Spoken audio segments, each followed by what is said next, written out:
So welcome students, 11th computer science, 5th chapter, working with the Windows operating system.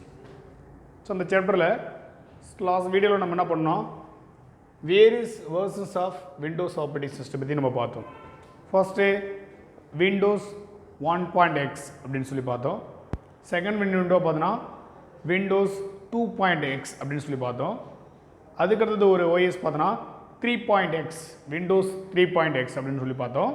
அதுக்கப்புறமா Windows 98 Windows 95 Windows 90 NT new technology, then Windows ME அப்படின்னு சொல்லக்கூடிய, அது மட்டும் இல்லாமல் Windows Vista அப்படின்னு சொல்லக்கூடிய பல்வேறு விதமான ஒரு 7 டைப்ஸ் ஆஃப் விண்டோஸ் ஆப்ரேட்டிங்ஸ் பற்றி நம்ம பார்த்தோம். ஸோ இந்த வீடியோவில் அதனுடைய கண்டினியூ மொத்தம் 12 ஆப்ரேட்டிங் சிஸ்டம் கொடுத்துருக்காங்க, விண்டோஸ் கொடுத்துருக்காங்க, விண்டோஸ் ஆப்ரேட்டிங் சிஸ்டம்.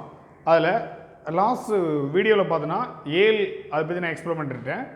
இப்போ நம்ம பார்க்க பார்த்தோம்னா அதனுடைய கண்டினியூ. ஸோ அதனுடைய இன்னும் 5 இருக்குது, அந்த 5 பற்றி நம்ம எக்ஸ்ப்ளோர் பண்ண போகிறோம். ஸோ அதுக்கு முன்னாடி பார்த்தோன்னா கம்ப்யூட்டருடைய டைப்ஸ் ஃபுல்லாக நீங்கள் பார்த்துருப்பீங்க. ஸோ கம்ப்யூட்டருடைய டைப்ஸ் பார்த்தோன்னா அதாவது பேஸ்ட் ஆன் பிரின்சிபல்ஸ் கான்ஃபிகரேஷன் அப்படின்னு சொல்லும்போது 3, அதாவது then based on the principles configuration போது 3. அந்த 3 என்னென்னா சொல்கிறேன்னா analogue computer, digital computer, hybrid computer. Then configuration அப்படின்னு சொல்லி ஆரம்பித்தாலே அதில் 4 டைப்ஸ் இருக்குது. ஸோ இந்த 3 டைப்ஸ் பார்த்தோன்னா அனலாக், டிஜிட்டல், ஹைப்ரிட். ஸோ ஒவ்வொரு கம்ப்யூட்டர்லேயும் ஒவ்வொரு பர்பஸ்க்காகவே உருவாக்கப்பட்டது. அதில் ஹைப்ரிட் அப்படின்போது அனலாக்லேருந்து டிஜிட்டலாக, டிஜிட்டல்லேருந்து அனலாக்காக மாற்றி கொண்டு வந்து செயல்பட வைக்கிறதுக்காகவே ஹைப்ரிட் அப்படின்னு சொல்லி என்ன பண்ணிருக்கோம், அந்த கம்ப்யூட்டரை டெவலப் பண்ணோம். இன்னொன்று டிஜிட்டல் கம்ப்யூட்டர் எப்படி தெரியாலே 0s 1s எக்ஸிக்யூட் ஆகக்கூட தான் டிஜிட்டல் கம்ப்யூட்டர். அதில் 5 டைப்ஸ் ஆஃப் 0 அப்படின்னா அதுக்குரிய ட்ரூன்னு சொல்லும், ஃபால்ஸ் அது மாதிரி பேஸ் பண்ணி எக்ஸிக்யூட் ஆகிறது டிஜிட்டல் கம்ப்யூட்டர். அதில் 4 டைப்ஸ் கொடுத்துருக்காங்க. ஒன்று mini computer, super computer, main frame computer, micro computer அப்படின்னு சொல்லி 4 வகையான கம்ப்யூட்டருடைய டைப்ஸ் பற்றி அதில் கொடுத்துருக்காங்க. இப்போ ஒவ்வொன்றும் லோ காஸ்ட் கம்ப்யூட்டர். ஏன் இதெல்லாம் நான் சொல்ல வரேன்னா, ஒவ்வொரு கணிப்பொறியும் உருவாக்கப்படும் போது, கம்ப்யூட்டர் உருவாக்கப்படும் போது அதனுடைய மெரிட்ஸ் என்ன, டிமெரிட்ஸ் என்ன, அதை பற்றி நம்ம என்ன பண்ணுறோம், மோஸ்ட்லி பார்த்தோன்னா நம்ம மெரிட்ஸ் தான் நம்ம எடுத்துக்குவோம், டிமெரிட்ஸ் என்ன பண்ண மாட்டோம், எடுத்துக்க மாட்டோம். ஓகேவா? அப்போ டிமெரிட்ஸ் அப்படின்போது நன்மை என்ன, தீமை என்ன அப்படின்போது அதனுடைய அட்வான்டேஜ் மட்டும் தான் நம்ம எடுத்துக்கணும், தவிர டிஸ்அட்வான்டேஜ் அதுக்கப்புறம் லாஸ் ஆயிடுச்சுன்னா அதை ரிமூவ் பண்ணிவிடும், ஒதுக்கிடுவோம். அந்த மாதிரி இருக்கிற கம்ப்யூட்டர்லேயே ஹை காஸ்ட் கம்ப்யூட்டர் எதுன்னு பார்த்தோன்னா super computer and main frame computer. Low cost computer எதுன்னு பார்த்தோன்னா மினி கம்ப்யூட்டர். இந்த மாதிரி பல்வேறு விதமான சீப்பாக கிடைக்கக்கூடியது பல்வேறு விதமான கம்ப்யூட்டர் எல்லாமே உருவாக்கப்பட்டு அதில் ஒவ்வொரு காம்பவுண்ட் யூஸ் பண்ணி நெட் யூஸ் பண்ணி அக்சஸ் பண்ணும்போது ரொம்ப ஃபாஸ்ட்டாக விலை உயர்ந்த கம்ப்யூட்டர் பார்த்தீங்கன்னா super computer, main frame computer. Most expensive will be the most cost of the computer is the mainframe computer. Then many more purpose-க்கு பயன்படுத்தக்கூடியதுனா mainframe computer. So இதில் micro கம்ப்யூட்டர்னு எடுத்துக்கிட்டால் 4 வகையாக பிரிச்சிருக்கிறாங்க. அதில் எதுக்கு பார்த்தீங்கன்னு வச்சுக்கோ, லேப்டாப். அப்போ அந்தந்த வகையில் என்னென்ன சொல்லியிருக்கேன் அந்த மாதிரி தான் நம்ம ஆப்ரேட்டிங் சிஸ்டம் என்ன பண்ணிருக்காங்க, ஒன்று உருவாக்கி பலதை என்ன பண்ணிருக்காங்க, அறிமுகப்படுத்தியிருக்கிறாங்க. அப்போ personal computer work station, then PC palm, personal computer, laptop, PC palm அப்படின்னா கையடக்க கணிப்பொறின்னு சொல்லக்கூடிய பல்வேறு விதமான நிகழ்வில் கம்ப்யூட்டர் என்ன பண்ணிருக்காங்க, டெவலப் பண்ணிருக்காங்க. அது ஒவ்வொன்றுத்துக்கும் நோட் புக் கம்ப்யூட்டர் சொல்லி லேப்டாப், பர்சனல் கம்ப்யூட்டர்னால் நம்ம டேபிள் மேலே யூஸ் பண்ணுவோம். அதுமாரி ஒர்க் ஸ்டேஷன் அப்படின்போது பர்சனல் கம்ப்யூட்டருக்கு ஈக்குவலாக இருக்கக்கூடியது, அது அதனுடைய மானிட்டருடைய எல்சிடி, எல்இடி இந்த மாதிரி மானிட்டருடைய கம்பேர் பண்ணி வரக்கூடியது. மொபைல் ஃபோன் அப்படின்றத பிசி பிளாம். இந்த மாதிரி பல்வேறு விதமான கம்ப்யூட்டருடைய வகையில் என்ன பண்ணிருக்காங்க, பிரிச்சிருக்காங்க. பிரித்து ஒவ்வொரு கம்ப்யூட்டருடைய செயல்பாடு என்ன, அந்த நேரத்தில் என்னென்ன பயன்படுத்துனாங்க அப்படின்ற பற்றி என்ன பண்ணுறோம், பயன்படுத்தி யூஸ் பண்ணிகிட்டு இருக்காங்க. அதே மாதிரி ஒவ்வொரு ஆப்ரேட்டிங் சிஸ்டமும் அறிமுகப்படுத்தி அது எதுக்காக கொண்டு வரப்பட்டது அப்படின்றத பற்றி நம்ம இந்த வீடியோவில் நம்ம தெரிஞ்சுக்க போகிறோம். ஸோ இதுக்கு முன்னாடி 7 டைப்ஸ் பற்றி நான் சொல்லியிருக்கிறேன். அடுத்து ஒரு 5 டைப்ஸ் இருக்குது. விண்டோஸ் 2000 அப்படின்னு சொல்லக்கூடிய ஒரு விண்டோஸ், அது எந்த வருஷம் பார்த்தீங்கன்னா 2000 அப்படின்ற ஒரு இயரில் அதை டெவலப் பண்ணாங்க. இது எதுக்காக சார் நம்ம மோஸ்ட்லி பார்த்தோன்னா, அதாவது ஒரு வணிக பயன்பாட்டிற்கு served as operating system for business desktop and laptop system.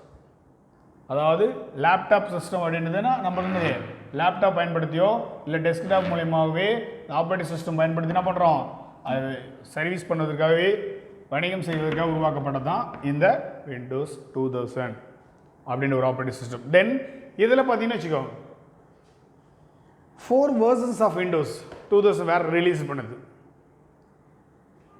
அதாவது 4 வகையாகவே இந்த 2000 விண்டோஸ் 2000 ஒரு வேர்ஷனை 4 வகையை என்ன பண்ணாங்க, வெளியிடப்பட்டது. என்னென்னதுக்கு அப்படின்னு பார்த்தோன்னா, ஒன்று ப்ரொபோஷ்னல் அப்படின்னா நம்ம பர்சனல் லேப்டாப் இருக்கலாம், பர்சனல் கம்ப்யூட்டர் இருக்கலாம், அதுக்காக பயன்படுத்தப்பட்டது இந்த விண்டோஸ் 2000 அப்படின்ற ஒரு OS நம்ம இது பயன்படுத்தலாம்.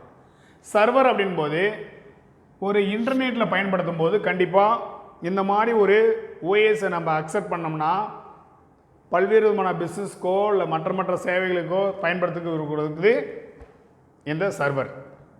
அட்வான்ஸ்டு சர்வர்னா இன்டர்நெட் ஃபுல்லாகவே நெட்வொர்க்குக்கு, அட்வான்ஸ்டு சர்வர்னா நெட்வொர்க்குக்கு பயன்படுத்துறது. அப்போ நெட்வொர்க் யூஸ் பண்ணும்போது அதில் வந்து என்னது, எல்லாருக்குமே நெட்வொர்க் கனெக்ட் ஆகணும் அப்படின்ற மாதிரி அதுக்குரிய OS வந்து நம்ம விண்டோஸ் 2000 பயன்படுத்தலாம். அதுக்கப்புறம் டேட்டா சென்டர் சர்வர், மற்ற பிறகு தரவு மைய சர்வர் சொல்லக்கூடிய எல்லா இடத்துக்கும் பயன்படுத்துகிற மாதிரி, மற்றவங்க எல்லாமே பயன்படுத்துகிற மாதிரி கொண்டு வரக்கூடிய இந்த 4 வகையான வேர்ஷன்ஸ் வந்து என்ன பண்ணுறாங்கன்னா, இந்த வேர்ஷன்ஸில் வந்து என்ன பண்ணுறாங்க, ரிலீஸ் பண்ணிருக்காங்க. எதுக்காக ரிலீஸ் பண்ணாங்கன்னா, இந்த மாதிரி பர்பஸ், இந்த 4க்காகவே இந்த 2000 விண்டோஸ் அப்படின்னு சொல்லி உருவாக்கப்பட்டது. இதில் அடுத்துக்கடுத்து பார்த்தோன்னா விண்டோஸ் 2000 விண்டோஸ் XP. அப்போ ரீசெண்டாக நம்ம பயன்படுத்தப்பட்ட 2001லேருந்து அதாவது 8 வரைக்கும், நம்ம 2008 வரைக்கும் நம்ம பயன்படுத்தணும் விண்டோஸ் XP. இப்பயும் என்னது லேட்டஸ்ட்டாக போயிட்டுருக்குது. அப்போ இது வந்து அப்போ தான் என்ன பண்ணாங்கன்னா, விண்டோஸ் XPன்னு ஒரு OS-ஐ டெவலப் பண்ணும்போது 60 பிட் ப்ராசஸர் அப்படின்னு ஒன்று என்ன பண்ணாங்கன்னா அறிமுகப்படுத்தினாங்க. அப்போ முன்னாடி இருந்த சிஸ்டத்தை விட இப்போ இருக்கிற சிஸ்டம் பார்த்தோன்னா கொஞ்சம் ஸ்பீட் அதிகமாக இருக்கும்.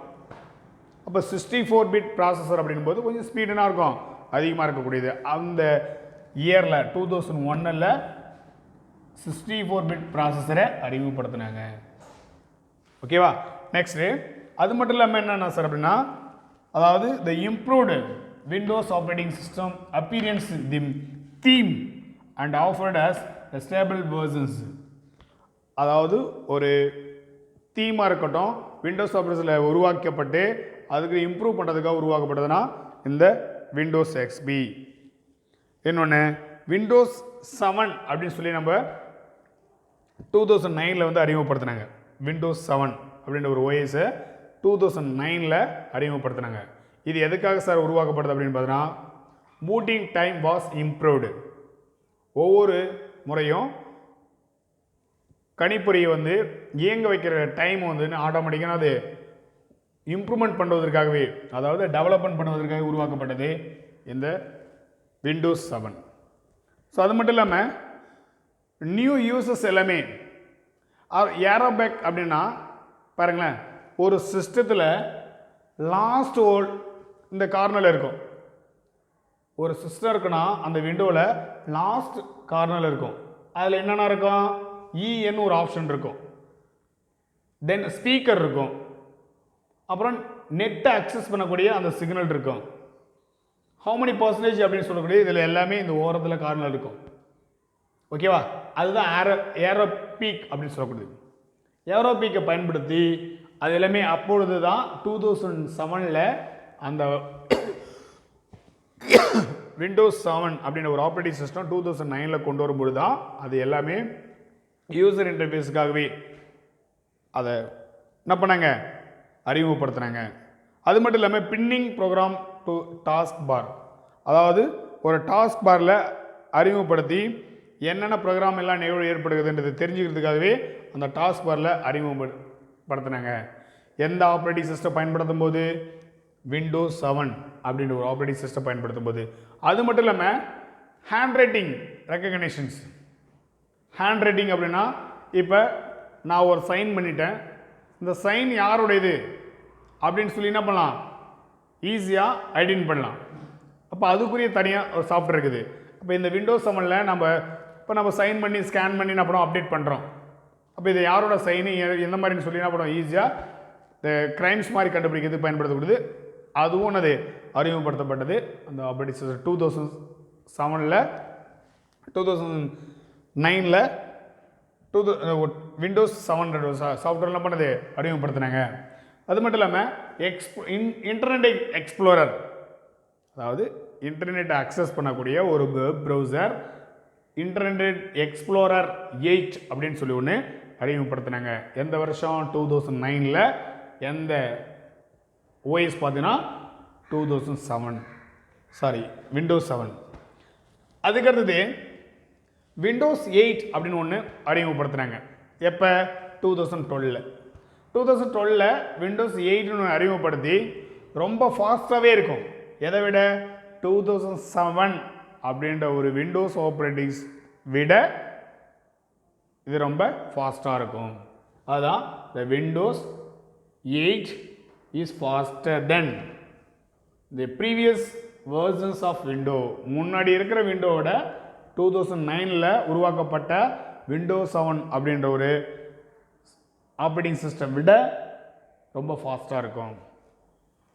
இந்த 2012 விண்டோஸ் 8 அப்படின்னு ஒன்று அறிமுகப்படுத்தின ஒன்று, அதில் ஸ்டார்ட் பட்டன் என்ன பண்ணாங்கன்னா ரிமூவ் பண்ணிட்டாங்க. நீங்கள் பார்த்துருக்கலாம், ஆப்ரேட்டிங் சிஸ்டம் யூஸ் பண்ணும்போது 2008 பயன்படுத்தும் போது அதில் ஸ்டார்ட் பட்டனே இருக்காது. டேரெக்டாக ஒரு மவுஸ் மட்டும் தான் இருக்கும், மவுஸ் பாயிண்டர் மட்டும் தான் இருக்கும். அதை கிளிக் பண்ணி உள்ளே போகிற மாதிரி தான் இருக்கும். இப்போ ஸ்டார்ட் அப்படி START ஸ்டார்ட் பட்டன் ஒன்று இருக்காது. அப்போ ஸ்டார்ட் பட்டனை ரிமூவ் பண்ண இயர் பார்த்தீங்கன்னா 2012 விண்டோஸ் 8 அப்படின்ற ஒரு ஆப்ரேட்டிங் சிஸ்டத்தில். நெக்ஸ்ட்டு இதில் Windows 8 take the better advantage. ஏன் சார் அப்படின்னா விண்டோஸ் 8 நம்ம எடுத்துக்கிறதுல பெஸ்ட்டான ஒரு அட்வான்டேஜ் இருக்குது. என்ன சார் அப்படின்னு கேள்வி கேட்டால், அதாவது மல்டிபிள் பல்லாயிர கோடி கணக்கான செயல்பாடுகளை செய்யக்கூடியது இந்த விண்டோஸ் 8. அதுதான் the multi core processing, the solid state drives, touch screen, other alternate input methods. இது எல்லாமே உனக்கு அந்த 2012 உருவாக்கப்பட்ட விண்டோஸ் 8 அப்படின்னு ஒரு ஆப்ரேட்டிங் சிஸ்டத்தில் அறிமுகப்படுத்தினாங்க, கொண்டு வரப்பட்டது. Next served as the common platform mobile of computer. Mobile கம்ப்யூட்டருக்காகவே பொதுப்படையாகவே விண்டோஸ் 8 அப்படின்ற ஒரு OS என்ன பண்ணாங்கன்னா டெவலப் பண்ணாங்க. அதில் iOSன்னு சொல்லலாம், விண்டோஸ் அப்படின்னு காமனாக என்னது சிஸ்டத்துக்கு பயன்படுத்துறது தான். அதில் iOS, ஆண்ட்ராய்டு இந்த மாதிரி பல்வேறுமான செயல்பாடுகளை பொதுவாகவே பயன்படுத்திக்கலாம் அப்படின்றாங்க. நெக்ஸ்ட்டு இது பார்த்தீங்கன்னா 2007 விட அட்வான்டேஜாக இருக்குது. ஆனால் ஒரே ஒரு ட்ராபேக் அப்படின்னா ஸ்டார்ட் பட்டன் இல்லை. இது 64 பிட் ப்ராசஸர் தான், இதுவும் 64 பிட் ப்ராசஸர் தான். அதுக்கப்புறம் என்ன பண்ணாங்கன்னா 2010 சொல்லி 2015 விண்டோஸ் 10 அப்படின்னு ஒரு ஆப்ரேட்டிங் சிஸ்டம் இப்போ ரீசெண்டாக என்ன ஆகிட்டு போயிட்டுருக்குது. ஸோ அந்த ஆப்ரேட்டிங் சிஸ்டத்துடைய பர்பஸ் என்ன அப்படின்போது மறுபடியும், அதாவது ஸ்டார்ட் பட்டனை நம்ம இங்கே கார்னரில் என்ன பண்ணுவோம், ஸ்டார்ட் அப்படின்னு ஒரு பட்டனை கிளிக் பண்ணுவோம். அந்த மாதிரி பட்டனை இல்லாமல் போயிடுச்சு 2012 விண்டோஸ் 8 அப்படின்னு ஒரு சாஃப்ட்வேரில். ஆனால் விண்டோஸ் 10ன்னு ஒரு OS நம்ம இன்ஸ்டால் பண்ணால் ஸ்டார்ட் பட்டன் என்ன பண்ணாங்க, மறுபடியும் ஆட் பண்ணிட்டாங்க. அப்போ start button was added again. First point. Second point பார்த்தீங்கன்னா மல்டிபிள் டெஸ்க்டாப் இருக்கும். அதாவது அதுக்கு டெஸ்க்டாப் எப்படின்னா, ஸோ நான் அதுக்காக தான் இங்கே எழுதி போட்டிருக்கேன். மவுஸ்னா டெஸ்க்டாப்னா, விண்டோனா, ஐகான்னா, ஃபோல்டர்னா, லினக்ஸ்னா அப்படின்றத பற்றி விளக்கம் கொடுக்குறதுக்கு தான் நான் பண்ணிருக்கேன். அதோடைய கருத்து கொடுத்துருக்கேன். Start button was added again. மறுபடியும் ஸ்டார்ட் பட்டன் என்ன பண்ணாங்க, விண்டோஸ் 7ல் ஆட் பண்ணிட்டாங்க, விண்டோஸ் 10ல் ஆட் பண்ணிட்டாங்க. தென் செகண்ட் பாயிண்ட் பார்த்தீங்கன்னா மல்டிபிள் டெஸ்க்டாப் இருக்கும். அதாவது முகப்பத்திரை என்னன்னா ஐகான்ஸ், சின்ன சின்ன குடி குடி ஐகான்ஸ் வந்து இப்போ மல்டி டாஸ்க் மாதிரி இருக்கும், மல்டிபிள் மாதிரி இருக்கும். Next central notifications. அதாவது அதனோட மெயில் பார்த்தீங்கன்னா நிறைய ஆப் இருக்கும். அதாவது அப்ளிகேஷன்ஸோட central notifications centre for and app notifications and quick actions. அதாவது குயிக் ஆக்ஷன்ஸோட நிறையா நோட்டிஃபிகேஷன்ஸ் எல்லாமே உனக்கு சென்டரில் அப்ளிகேஷன்ஸ் ஒரு ஆப் எப்படி அப்பியர் ஆகுமோ அந்த மாதிரி ஒரு தோற்றம் அளிக்கக்கூடியதாக இருக்கும். ஃபோர்த்து பாயிண்ட் பார்த்தோன்னா கார்டனா வாய்ஸ் ஆக்டிவேட்டட் பர்சனல் அசிஸ்டண்ட். அதாவது கார்டனா வாய்ஸ் அப்படின்னா நம்ம வாய்ஸ் எல்லாமே அது என்ன பண்ணும், ஆக்டிவேட் பண்ணக்கூடியது, செயல்பட வைக்கக்கூடியது. இப்போ பாருங்கள், நம்ம பேசுகிற பேச்சு எல்லாமே ரெக்கார்டிங் பண்ணுது. அது செயல்படுத்துவதற்காக உருவாக்கப்பட்டது 2010ல். இந்த மாதிரி பல்வேறு விதமான ஆப்ரேட்டிங் சிஸ்டம் என்ன பண்ணுறாங்க, டெவலப் பண்ணிருக்காங்க. இதில் கன்ஃபார்மாக உனக்கு என்ன பண்ணுறாங்க, 1 மார்க் கேட்டாலும் கேட்பாங்க, 2 மார்க் கேட்டாலும் கேட்பாங்க, 3 மார்க்கில் கேட்டாலும் கேட்பாங்க. 2012ல் எந்த ஆப்ரேட்டிங் சிஸ்டம் டெவலப் பண்ணாங்க? 3.x அப்படின்ற ஒரு ஆப்ரேட்டிங் சிஸ்டத்தில் எத்தனை பிட் ப்ராசஸரை இன்ட்ரடியூஸ் பண்ணாங்க? 1.x அப்படின்ற ஒரு ஆப்ரேட்டிங் சிஸ்டத்தில் என்ன பிட் ப்ராசஸர் வந்து அப்பியர் பண்ணாங்க? அதுக்கடுத்து விண்டோஸ் 8ல் எத்தனை பிட் ப்ராசஸர் எக்ஸிக்யூட் ஆணுச்சு? 2007ல் அதாவது விண்டோஸ் 7 அப்படின்ற ஒரு ஆப்ரேட்டிங் சிஸ்டத்தில் எத்தனை பிட் ப்ராசஸர் வந்து உருவாக்கப்பட்டது அப்படின்றது பல்வேறு விதமான கொஸ்டின்ஸுக்கு என்ன 1 மார்க்கில் கேட்கறதுக்கான வாய்ப்பு இருக்கிறது. வேர்ஷனை கொடுத்துட்டு இயரை கேட்கலாம், இல்லை ஃபீச்சர்ஸ் கொடுத்துட்டு அதனுடைய வேர்ஷனை கேட்கலாம், இல்லை இயரை கொடுத்துட்டு அந்த இயரில் என்ன நடந்ததுன்றது கேள்வி கேட்கலாம். பல்வேறு விதமான கொஸ்டின்ஸ் கேட்கலாம். மொத்தம் 12 ஆப்ரேட்டிங் சிஸ்டம். இந்த 12 ஆப்ரேட்டிங் சிஸ்டம் கண்டிப்பாக என்ன பண்ணும், நீ ப்ரிப்பேர் பண்ணி ஆகணும். எதை எப்படி கேட்பான்னு தெரியாது. தென் அதுக்கப்புறம் பார்த்தோன்னா மவுஸ் அப்படின்னு எடுத்துட்டாலே 2 டைப்ஸ் ஆஃப் பட்டன்ஸ் இருக்கும். 1 ஆர் மோர் மவுஸ் பார்த்தோன்னு வச்சுக்கோ, 3 பட்டன் இருக்கும், அல்ல 2 பட்டன் இருக்கும். அதில் left mouse button, right mouse button. Left mouse பட்டனுடைய பர்பஸ் என்னன்னு பார்த்தீங்கன்னா மோஸ்ட்லி அதிகமாக நம்ம பயன்படுத்தக்கூடிய ஒரு பட்டன் எதுனா லெஃப்ட் மவுஸ் பட்டன் தான். If you need the right button, ஏதாவது தேவைப்பட்ட மட்டும் தான் என்ன பண்ணுவோம், ரைட் பட்டனை கிளிக் பண்ணுவோம். தென் விண்டோஸ் அப்படின்னா ஒரு ஸ்க்ரீன், அதாவது நான் மானிட்டர் வந்து சிபி மூலமாகவே நான் என்ன பண்ணுறேன், பூட்டிங் பண்ணும்போது அதில் இருக்கக்கூடிய ஒரு விண்டோ இந்த மாதிரி ஒரு ஸ்க்ரீன் அப்பியர் ஆகுதுன்னா அந்த ஸ்க்ரீனில் இருக்கக்கூடிய விண்டோ என்ன அப்ளிகேஷனாக இருக்கலாம், அந்த அப்ளிகேஷன் முன்னாடி தோன்றுது இல்லையா, அதை தான் நம்ம விண்டோன்னு சொல்லுவோம். டெஸ்க்டாப் அப்படின்னா அதாவது நம்ம உள்ளே போயிட்டு ஸ்டார்ட் ஆல் ப்ரோக்ராம் அப்படின்னு கொடுக்கறதுக்கு பதில், இப்போ ஒரு எக்ஸாம்பிள் வச்சேன், எம்எஸ் ஆஃபீஸோ இல்லை பெயிண்ட்டை நான் ஓப்பன் பண்ணால் டேரெக்டாக போயிட்டு டெஸ்க்டாப்பில் இருக்கிறத போய் நான் கிளிக் பண்ணுறதுக்கு ஷார்ட்கட்டாக பயன்படுத்துவதற்கு டெஸ்க்டாப். ஐகான்ஸ் அப்படின்னா குட்டி குட்டியாக பிக்சர் இருக்கும், ஸ்மால் சைஸில் பிக்சர் இருக்கும், அது எல்லாமே சேர்ந்து உருவாக்கப்பட்டதான் ஐகான் சொல்லுவோம். Then folder, collection of files, collect பண்ணி வச்ச ஃபைல்ஸ் எல்லாமே சேர்ந்து சொல்லுதான். அதாவது அதுதான் என்னன்னு சொல்லுவோம், கண்டெய்னர் ஃபைல்ஸு சொல்லுவோம். கலெக்ஷன் ஆஃப் ஃபைல்ஸ்னாலும் கண்டெய்னர் ஃபைல்ஸ்னாலும் சேம். லினக்ஸ் அப்படின்போது அது ஒரு வகையான ஆப்ரேட்டிங் சிஸ்டம். இது எல்லாமே என்ன சார் கொடுத்துருக்கேன்னா இதெல்லாம் 1 மார்க்கில் கேட்கக்கூடாது, அதெல்லாம் நாங்கள் கொடுத்துருக்குறேன். இந்த பாயிண்ட்ஸ் எல்லாம் பார்த்துக்கோ. தென் இந்த வீடியோவில் ஃபஸ்ட்டு 5th சாப்டர் இதுக்கு முன்னாடி நீங்கள் படிச்சிருப்பீங்க. ஆப்ரேட்டிங் சிஸ்டம் தியரட்டிக்கலி ஆப்ரேட்டிங் சிஸ்டத்தை பற்றி படிச்சிருப்பீங்க. எல்லா மேனேஜ்மெண்ட்டை பற்றியும் என்ன பண்ணிருக்கேன், ஆல்ரெடி முன்னாடி கிளாஸில் எக்ஸ்பிளைன் பண்ணிருப்பாங்க. அந்த மேனேஜ்மெண்ட்லேயே ஃபால்ட் டாலரன்சி அப்படின்னு சொல்கிறேன். பாருங்களேன், ஃபால்ட் டாலரன்சி அப்படின்னு ஒரு டைட்டில் இருக்குது. அந்த டைட்டிலோட என்னன்னு பார்த்தோன்னா, இப்போ நான் கம்ப்யூட்டரில் யூஸ் பண்ணிகிட்டு இருக்கும் பொழுது நான் டைப்பிங் பண்ணுறனோ இல்லை வேறு ஏதாவது நான் செலக்ட் பண்ணுறோம், ராங்காக செலக்ட் பண்ணிட்டா அந்த ஆப்ரேட்டிங் சிஸ்டம் ஆகப்பட்ட என்ன பண்ணோம், சகிப்புத்தன்மையோடு என்ன பண்ணோம், அதை ஏற்றுக்கொள்ளும். அதாவது உனக்கு மெசேஜ் போட்டு காமிக்கும். நாம் ஒரு முறை 2 முறை நம்ம ஸ்டாஃபாக இருந்தால் என்ன பண்ணுவோம், நீ தப்பு பண்ணிட்டுனா உன்னை என்ன பண்ணுவேன், தலையிலே வந்து அடிப்பேன், டேய் ஏன்டா தப்பு பண்ணுற அப்படின்னு சொல்லி கொஸ்டின்ஸ் கேட்பேன். ஆனால் அது அப்படி இல்லை. எத்தனை முறை நீ தப்பு பண்ணாலும் சரி, அது உனக்கு என்ன பண்ணும், நீ மிஸ்டேக் பண்ணுற அப்படின்னு சொல்லி உனக்கு ரெட் கலர்லையோ இல்லை ஒரு மெசேஜ் ஆகவோ உனக்கு என்ன பண்ணும், டிஸ்பிளே பண்ணி காட்டும். இப்போ டிஸ்பிளே பண்ணி காட்டும்போது ஓ தப்பு பண்ணிட்டு நம்மளது நம்ம ராங்காக போயிட்டுருக்கிறோம், அதில் இந்த வழி இல்லை அப்படின்னு சொல்லி என்ன பண்ணுது, உனக்கு மெசேஜ் காமிக்கிறது. ஆனால் ஹியூமன் பாருங்கள் அப்படிலாம் இல்லை. அப்போ தப்புன்னு சொன்னாலே நம்ம ஒரு முறை என்ன பண்ணுவோம், 2 முறை பார்ப்போம், 3ஆவது முறை என்ன பண்ணுவோம், டென்ஷன் ஆகிட்டு அவன் அடிக்க போவோம். ஆனால் சிஸ்டம் அப்படி இல்லை. அந்த மாதிரி ஒரு சகிப்புத்தன்மையோட ஏற்றுக்கொண்டு எல்லா பார்ட்ஸும் கம்ப்யூட்டரில் கூடிய சிபியூவாக இருக்கட்டும், இல்லை மவுஸாக இருக்கட்டும், இல்லை கீபோர்டாக இருக்கட்டும், அதுக்குள்ளே இருக்கிற மெமரி டிவைசஸாக இருக்கட்டும், எல்லாத்தையுமே உனக்கு செயல்பட வைக்கக்கூடியது எது பார்த்தோன்னா ஆப்ரேட்டிங் சிஸ்டம். ஏன் சார் அப்படின்னா பாருங்கள், ஒரு ஸ்கேனரில் பிரிண்டர் வந்து கரெக்டான முறையில் பிரிண்ட் ஆகலைன்னா மறுபடியும் நம்ம பிரிண்ட்டுன்னு கொடுக்குறோம். அதுவே உட்காந்து நம்ம ஹேண்ட் ரைட்டிங் வந்து உட்காந்து எழுதுறான்னு சொன்னால் தப்பாகிடுச்சு, 1 முறை 2 முறை 2 டைம் தப்பான்னு சொல்லி என்ன பண்ணுவோம், அவனை வார்ன் பண்ணுவோம். ஆனால் அப்படி இல்லை, சிஸ்டம் அப்படி இல்லை.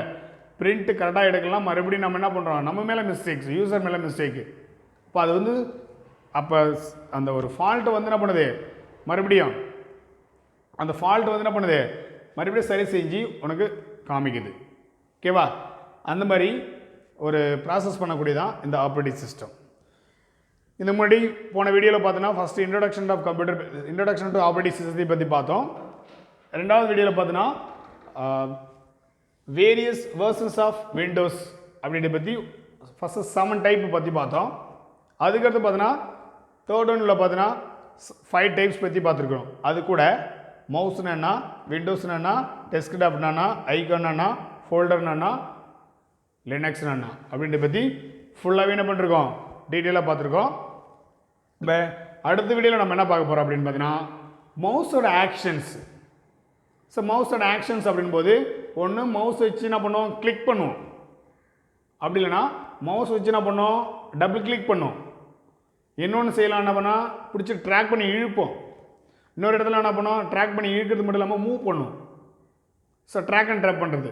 ஸோ இந்த மாதிரி பல்வேறு விதமான செயல்பாடுகளை பற்றி, ஏன்னா what are the actions of mouse, அதாவது மவுஸுடைய செயல்பாடுகள் என்ன அப்படின்றத பற்றி ஒரு 3 மார்க்கில் 2 மார்க்கில் கேட்கக்கூடியது இருக்குது.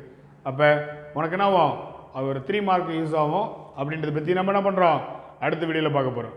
So now this video will be discussed various versions of Windows operating system அப்படின்றத பற்றி தெரிஞ்சுக்கிட்டோம். ஸோ இந்த வீடியோஸ் எல்லாமே பண்ணுற வியூ பண்ணி பார்த்து அதில் ஃபேர் நோட்டில் என்ன பண்ணுற, காப்பி பண்ணிக்கோ. ஒரு டைம் 2 டைம் என்ன பண்ணுற, ப்ளே பண்ணி பாரு. அதில் டவுட்னா கொஸ்டின்ஸ் கேளு. So okay students, thank you.